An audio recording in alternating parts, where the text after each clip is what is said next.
ఏంటి spring break గురించి ఆలోచిస్తున్నారు?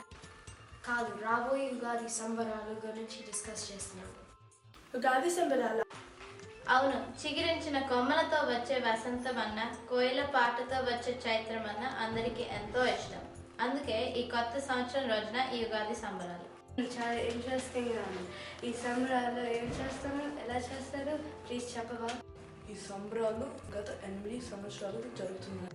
8 సంవత్సరాల క్రితం ఒక చిన్న పాట్లాక్లా స్టార్ట్ అయిన ఈ సంబరాలు ప్రతి సంవత్సరం ఏదో ఒక కొత్తదనాన్ని సంతరించుకొని ఇక్కడ పెరుగుతున్న తెలుగు జనాభాతో అభివృద్ధి చెందుతూ వస్తుంది. పండుగంటే బొప్పట్లు ఉంటాయా? బొబ్బట్లే కాదు, మన తెలుగు వంటకాలు అన్నీ ఉంటాయి. మరి ఈసారి ప్రత్యేకత ఏంటి? ఈసారి ఎప్పట్లా ఉండే పాటలు, నృత్యాలు, నాటికలతో పాటు మనకు కావాల్సిన కొన్ని స్పెషల్ ఐటమ్స్ కొనుక్కోవడానికి కొన్ని స్టాల్స్ కూడా ఏర్పాటు చేస్తున్నారు. అంతేకాకుండా ఉగాది సంబరాల కన్నా ముందుగానే అంతాక్షరి, రంగోలీ లాంటి పోటీలను కూడా తెలుగువారి కోసం నిర్వహిస్తున్నారు. చాలా బాగుంది కదా?